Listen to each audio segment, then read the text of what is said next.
Did you know if you Google search, what does the average personal trainer make per hour? You're going to get from $35 an hour to $400 an hour. Is it any wonder with that kind of vague spectrum why so many trainers are worried and wondering and insecure about whether they're charging too much or not enough?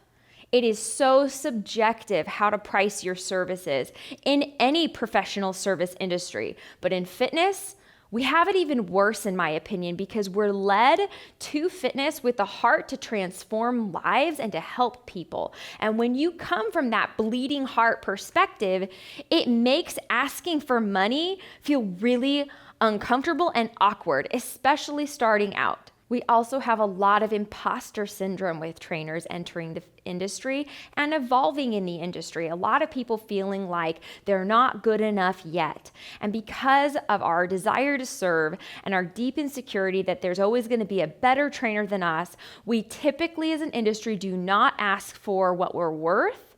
And then those that do are seen as super expensive, and we're basically setting a bad precedent for the entire industry, which is something I'm very passionate about fixing.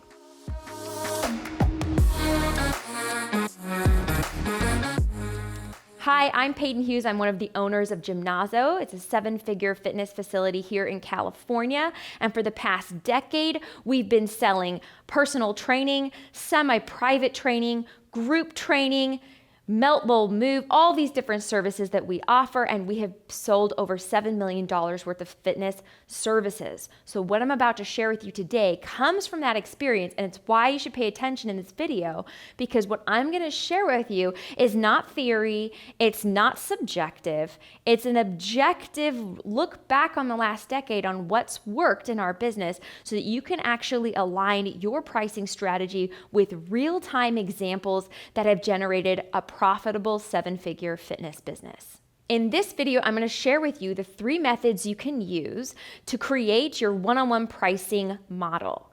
From that point, we're going to anchor the rest of your business pricing strategy around your one-on-one personal training rate so that you can branch out into group, out into semi-private, and feel like you have a bit of a roadmap to follow. And then finally, I'm going to share with you the 6 most common questions and concerns around pricing, which includes things like, do you ever refund? Do you decrease your pricing when you go virtual over in person? Do you ever offer family discounts? And all those kind of questions at the end of this video. Okay, so today we're going to talk about the 3 methods to create that original pricing strategy around your one-on-one training. I always start with personal training because it's a great way to look at what is the value for your time. And if we look at the 1 hour you'll be spending training a client, we want to value that time. And I think there are 3 different ways to do this. And I want you to pick the one that aligns with your personality. And one of these for sure is going to jump out at you. So I want you to pay attention to all 3, pick the one that works best for you, roll with that, and then continue watching the rest of the video for the other little nuggets of wisdom and examples I'm going to share along the journey. The first method is called the intuitive method, and it's essentially getting into your body and being really honest. What do you want to charge for your service? Like, what would make you feel really good, with good energy, walking in with full expectation that you're going to deliver a powerful session? What is that dollar amount? Is there something that just feels right to you? Is there a number in your head that you just go, that's the number? Then I want to encourage you, if you're in tune with yourself and you really can go to that subjective place, I want you to just say, that's my number, and I want you to own it. So go in strong with that intuitive sense that you know what you're worth for that hour. Now, I will say that to do that requires you to just believe that you're worth it. And if you really, we're going to talk about imposter syndrome in a second, but if you really don't think you're there yet, stay tuned for method 3 because I think that could help get you to that number. But if you are really, you just know instinctively what you want to charge per hour, I just say roll with that. And if you're a business owner like me, I want you to think about what would your trainers or coaches on your staff, what do they feel really good about getting paid? And then you want to make sure what their cut is 40% of what you charge the customer. The house should always take 60%. I know it doesn't seem fair to trainers everywhere, but if we do another video on how to break down all the overhead and expenses, you'll realize that you're sitting pretty in that organization because you are spared the burdens of ownership. That's all I'll say. Obviously, I'm biased as the business owner, but that's what I would say. The second method is called the estimator method. Now, if you're the kind of person that wants a logical formula to follow and a step-by-step of how to go about this, then this is the method that I recommend for you. First off, I want you to find between 3 and 5 look-alike businesses and or personal trainers. Now, when I say look-alike, I mean in the same geographical region, with the same kind of education, going after the same kinds of clients, having at least one similar service that you can model your pricing strategy after. And then I want you to look at what they charge for personal training. So get the hourly rate in a spreadsheet. I want you to pull an average. That's your average. And I want you to kind of get a macro view of the industry and say, okay, where roughly are trainers fitting in this? I want you to be in the top 25% for most expensive, but I do not want you to be the most expensive. So you can take the average. You can either do that way, or you can take the average of those 3 to 5 look-alike trainers. And I want you to increase from that average at least 10% more. Just start there.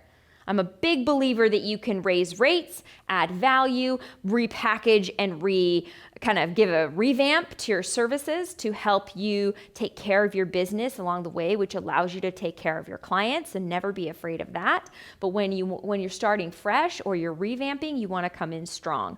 And you want to be on the more expensive but not most expensive side of whatever that look-alike market research tells you to be.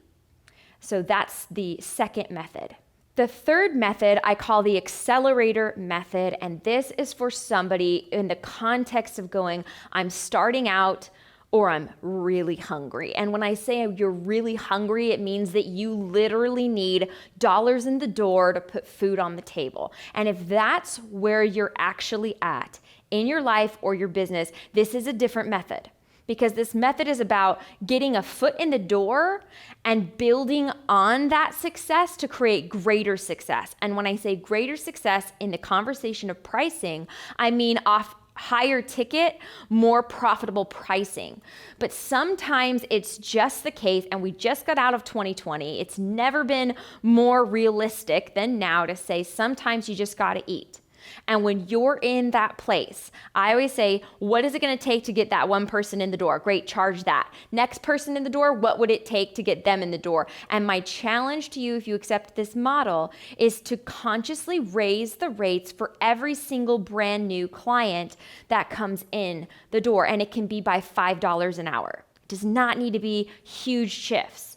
For example, if you get somebody in for $35 an hour and you're just cringing because you know you're worth the 90, take the 35, next person that comes in, they're $40 for that hour. The next person that you sell, they're 45. And you just start baby stepping yourself into that sweet spot.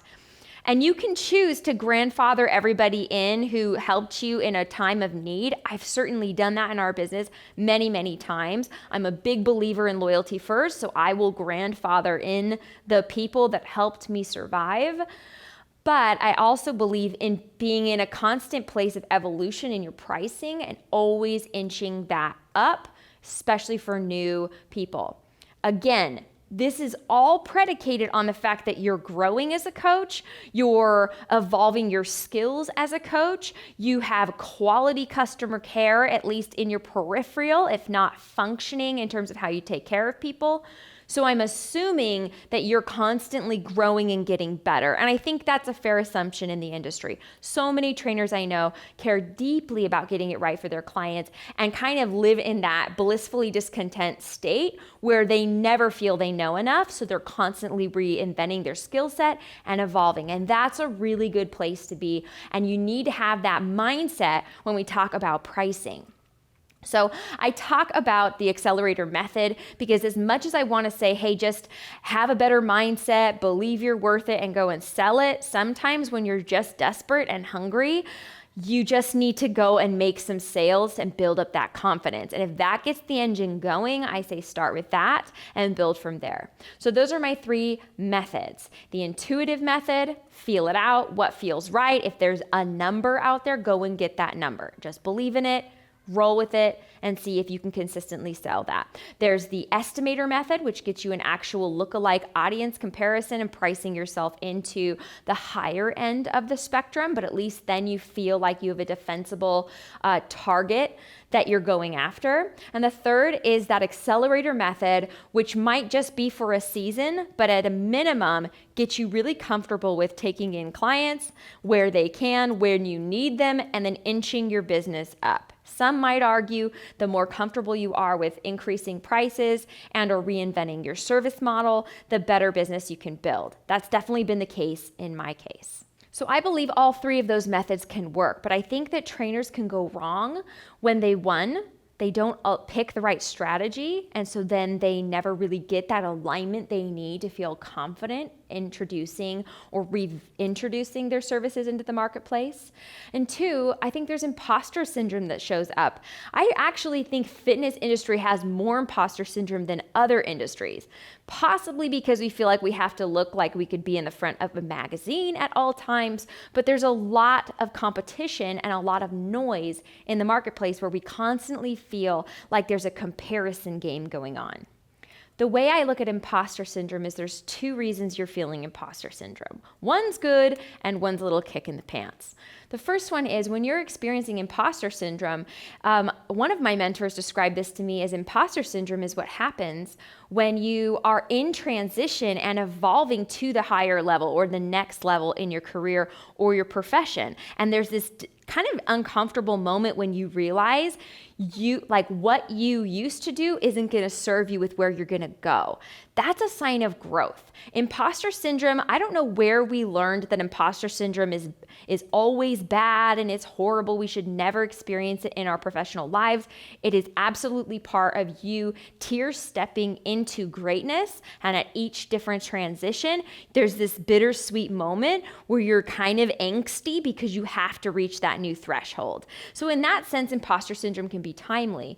But the other way that imposter syndrome functions, I think in fitness, that also I think serves us, is it's honestly saying to get to that next level, you don't have the current skill set. And if that's you and you're just being honest, then imposter syndrome is doing what it's supposed to do, which is to tell you, hey, you need to be at this level to get to that price point, or you need to accelerate your knowledge. You are not the smartest, best trainer in the world. Congratulations, there's room to grow. And that's the mindset that can carry you, I believe, to greatness. So to me, I see imposter syndrome getting a lot of negative vibes out there, but it's not always negative. It's either transitioning you into that next role, and it's sort of this, you're leaving an old identity behind, you're embracing a new identity, or it's really just giving you honest feedback that you need to level up in some tangible ways to really get to that next level. Either way, it can serve you. And the final thing I see trainers doing, and let's be honest, most personal trainers in the industry make an average of $47,000 a year, which doesn't exactly put you into the high income earning bracket, which is why we're all watching and making videos like this. So that being said, there's a big danger that personal trainers sell out of their pocketbook when talking to more wealthy potential clients. This is almost like an entire sales video, but I'm just going to give this little nugget right now, which is that if you think $100 an hour is expensive, you cannot talk like that to your clients who are in the top 15% of income producing earners. To them, $100 an hour is probably fine, maybe even low. But if you discuss pricing coming from a place of going, I really feel like it should be $35 because that's all I would ever pay, then the energy you bring into that discussion around pricing is off to begin with. And people read energy subconsciously more than they read what's coming out of your mouth. Like if you look at what people communicate and what's paid attention to more, nonverbals outweigh what you're verbally expressing. So I just say that because when it comes to pricing, you don't want to pick the wrong method that doesn't work for you. You do not want to misunderstand what imposter syndrome is showing up for you as. You really want to understand why you're experiencing imposter syndrome and either celebrate the growth from that or level up so that you really don't have to experience that at the next level. And you don't want to be selling out of your pocketbook. Okay, so now I want to talk about price anchoring. And what I mean by that is not the way the sales crew talks about anchoring your price, giving them the shock value so you can offer them the real price. They feel like they're getting a deal. That's a different thing. That's a sales thing. When we talk about pricing, when I talk about creating a pricing strategy, I always anchor the pricing strategy around what you're charging in your one-on-one sessions. And so for us at Gymnazo, we offer 3 different services. The first is personal, or what we call exclusive one-on-one training. The second is semi-private, which is where we have 4 different athletes to 1 coach, and that coach is delivering 4 separate programs based on what their goals are, what their movement dysfunction is, etc., and is delivering all 4 at once in the same hour. Okay? So that's running over to so-and-so, saying you've got to go do these box jumps, running over here, having this person do a mobility exercise, and you're multitasking through that hour, and you're splitting your attention between 4 clients. And then the third service we offer is small group training. The way we define small group is between 12 and 18 clients to 1 coach. I tell you that because I think there is a connection between the cost and how much attention you're sharing with other participants that I think really inform the discussion around price. But I'm just going to share with you, apples to apples, let's compare drop-in rates with all 3 services, and I'm just going to give you what they are now. So for one-on-one training, well, I'll tell you this. One-on-one training, we started at $90 an hour. We now have created so much educational value and invested over $100,000 in our team's education that we have now escalated them into the $110 category and $125 per session if you're what we call a movement specialist. That is for one-on-one training. For semi-private training, we charge a drop-in rate of $50. So there's an assessment that we do, you are assessed, and then we create a custom program for you. That first initial session where we programmed for you is $50. Now we do group one-on-one drop-in, largely informed by the market research we did in our small town in San Luis Obispo, which was $25 an hour. It's a little cringy to us that a yoga studio with like 50 people showing up for the same instructor's attendance would be priced accordingly to the 12 people splitting our highly educated coaches' time. But at the end of the day, it's what people will pay. And $25 seemed to be the going rate. So that's the way we've done it. So if you look at the way that stacks, it's $25 for group training, double that into semi-private at $50, and almost double that again if you want to do one-on-one, and increase it slightly if you want my most senior level coaches. That's the way that we've been able to branch out in our pricing. Now, obviously, we're going to talk about offers and ways in which to incentivize people to come in and try different offers. And obviously, there's packages and different ways that you can do that. For me, the way I look at packages, discounting, and bundling services is I need to know that I get what I want and the client gets what they want. And so there's this sliding scale. I want loyalty and retention. Like that's where I know my money is made. I will give on the hourly cost to create longevity with a client. Clients, they want results for sure. They also want a sense of getting value.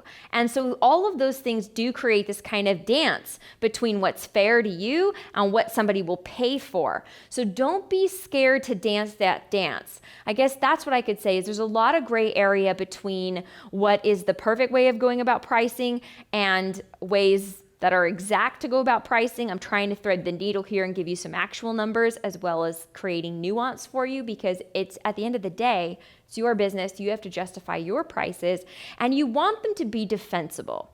You want to have a quick and easy answer for a client that goes, wow, you're really expensive, and have you go, yes, I am so highly sought after and valuable that people are willing to pay for my services, and that's what I'm blessed to be able to charge.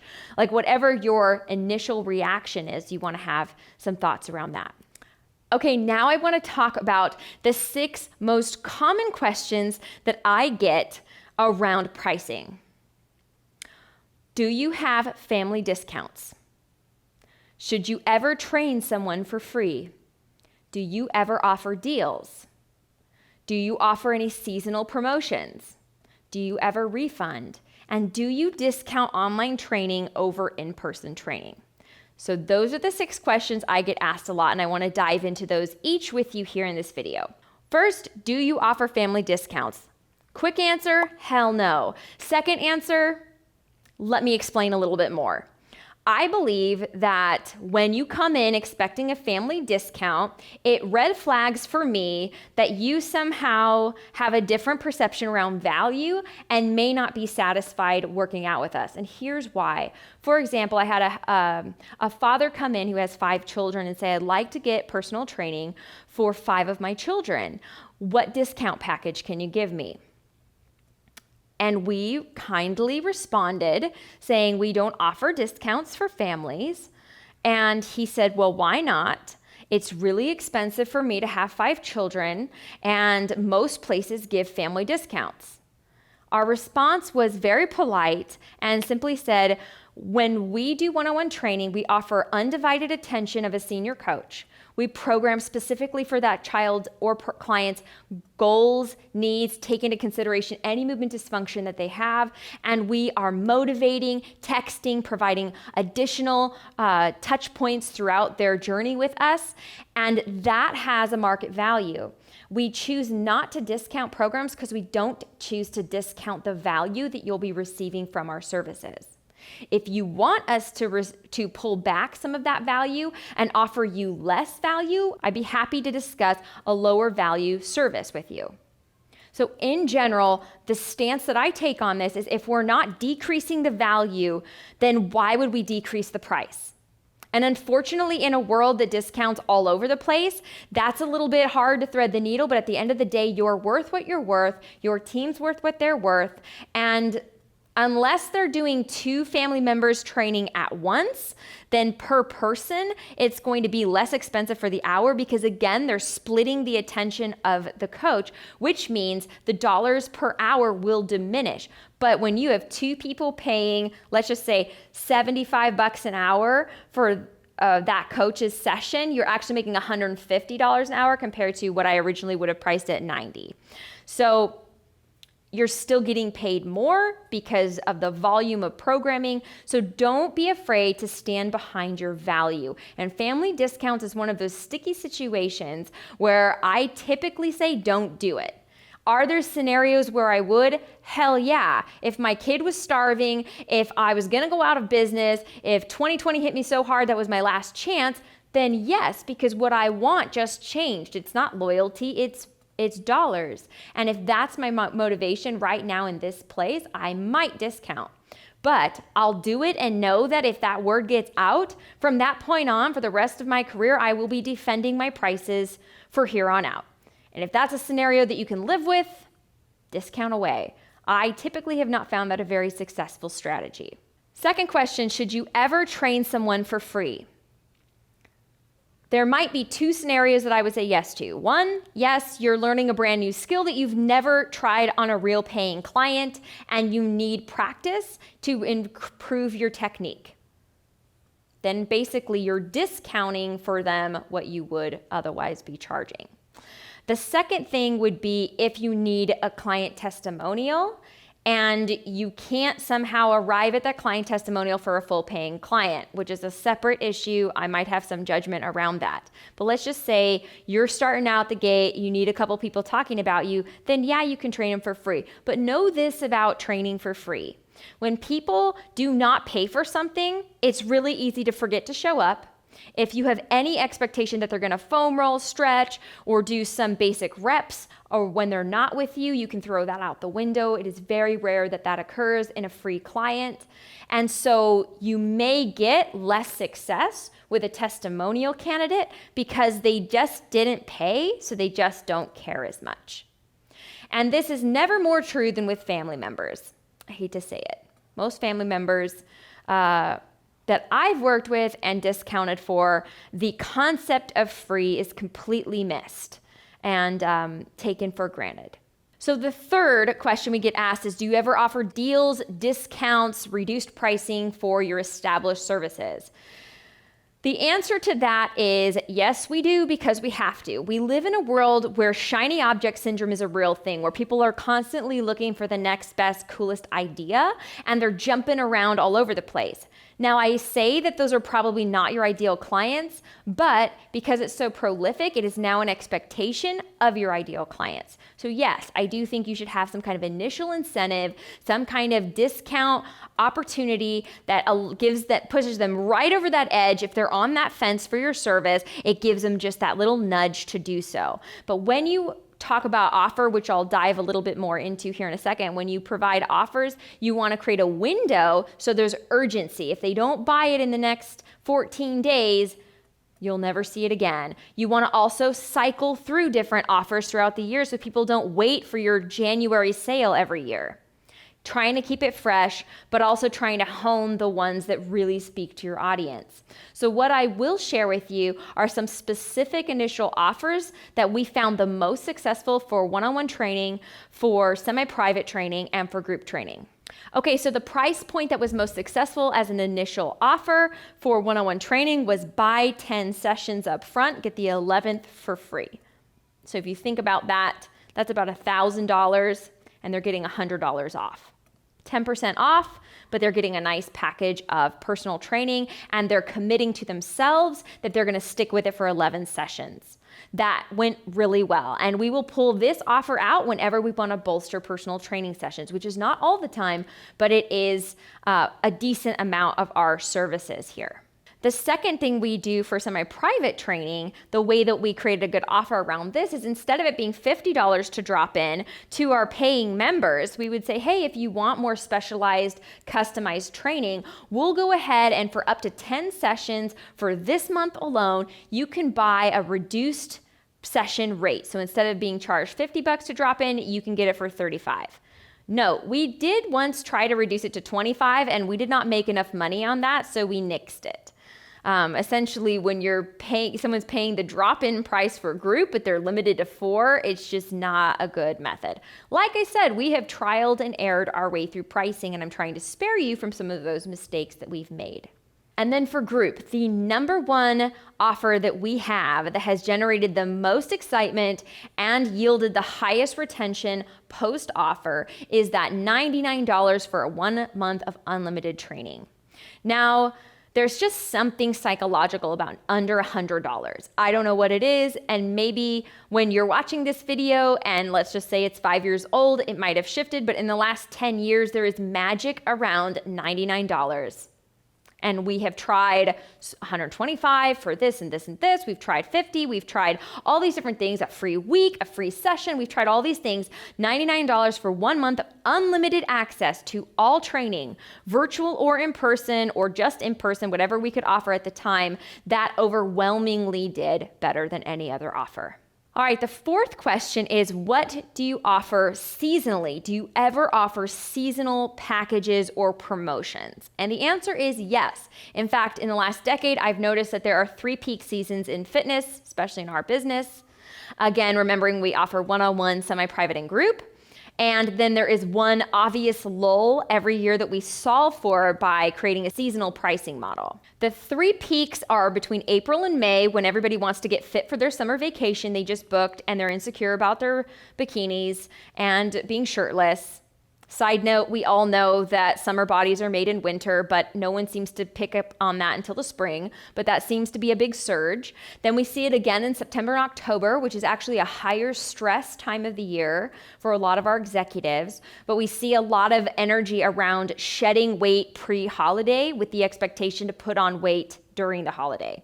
Again, I'm not saying I advocate or even market to any of these mindsets. I'm just telling you what clients have been telling me for years. And then, of course, the third is the New Year's resolution. Let's get health and wellness back into our priorities, and let's buy a membership somewhere to assuage our concern that we're not caring enough about our health and fitness. Those are the 3 peaks. The 2 offers that we found the most successful was 2 weeks for $50. One of the strategies I advocate for here in Gymnazo is to charge by the week, not by the month. And if you start getting people thinking, oh, it's $50 for 2 weeks, that's $25 a week. You're now getting them into the ballpark of $100 a month, which gets you psychologically closer to the membership value on average. On average, our members pay $170 a month. It's getting them close while understanding they got a promo deal, and we seem to see more people buying from that. The second one, and I've already said, is the $99 for a month. But here's something that's important about that. Why I believe that's a really cool promotion is because if you offer it unlimited, which is the only time we ever offer unlimited ever. And I really, if you can't tell, I really believe in that. And there is no perceived value in unlimited. You can't really put a number to it. So you can no-show, oh, it's an unlimited membership. You can, a lot of times they no-show, they cancel, they start dropping in attendance when we run unlimited. So we've kind of found that unlimited really is a good incentive because it gets people excited of all the potential workouts they can get for that price, and they feel like that's a really energizing deal. But we also know that it gives us an incredible sales tool, which is that we go and say, hey, let's sit down and look at how many sessions you went to this month. You went to 7 sessions in a month. Okay, I'm definitely not going to pitch you the 5 times a week membership. I'm definitely going to say, okay, this is what you were able to fit into your schedule in the last month. Let's start you with where you've shown to be successful. And then our entire goal is to come alongside of them, motivate, inspire them, and try to accelerate them into maybe a more, or just a package that aligns with their goals a little bit more than maybe what they come in the door with. Something that's counterintuitive and you don't hear a lot in fitness, but I swear has built a lot of trust and loyalty, is that you don't hard sell somebody into the highest, most expensive package. You sell them the service that's going to fit with what they just showed you by voting with their feet on how often they can actually make room for fitness. Something we know about fitness is the more you do it and the longer you do it, the more you feel like you want more of it. You're going to eat healthier, typically. You're going to want to work out more. And so just keep them feeling successful. We don't stick with things we feel we fail at. So don't push them into a higher dollar and feel really excited about it when they're just going to cancel 3 weeks later because they haven't been able to come. That's never a winning strategy. Okay, now let's talk about that lull I mentioned. So between the 2nd week of June, basically whenever children get out of school, all the way until Labor Day, we see a pretty significant shift in our attendance.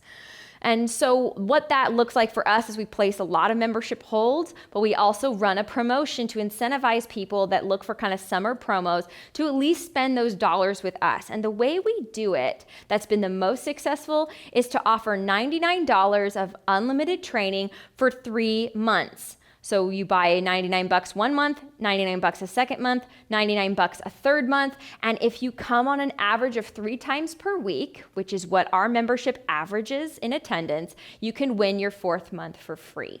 That's that carrot at the end of the stick incentive. It keeps people dialed in and really successful all summer. They win that really exciting free month. And then most of them transition into paid memberships and therefore a longer client retention scenario. So that's been the way that we have managed to not see a pretty significant dip in the summer, but think the reason that we don't see a big dip in the summer is because of promotions like this. So we try to outsmart what otherwise would happen in the market. 5th question I get asked a lot is, do you ever offer a refund? I'm going to be super honest with you, and there's a really good chance I have clients watching this video right now. Yes. Yes, yes, yes. I will always eat it to save a client relationship. Period. It's how we built loyalty. It's how we built a 7-figure business in a super small town. It's because at the end of the day, there is no money worth it to me to leave a bad taste in someone's mouth who walk around and talk about my company in a negative way. I can't solve for every possible scenario, but when it comes to pricing and refunding, I can absolutely win with saying, you know what? let's not have an argument about pricing. We're not going to sit there and compare what you feel is righteous compared to what I feel is righteous. I want you to walk away feeling heard, cared for, and listened to. And if that means I have to refund you, I'm going to do it. And I've even done it when it hurts. And I've even done it in pandemics. And I've even done it in summers where we have lulls. And I've done it when it was a real bummer. But every time we have seen people speak well about our organization, and a lot of times come back feeling that we treated them well. And that means they want to come back when it's better timing for them or their budget issues have cleared up. And it's a win. It's a long-term vision, but I will always give a refund. Not only that, I will almost always give a hold. And even if somebody has been paying their credit card bill for 4 months and not shown up, if they walk in my door and say, you guys have been charging me for 4 months. Obviously, we're calling them, we're doing good customer service to try to get them back in because we don't like charging people for non-attendance. That is a failed business model in our opinion.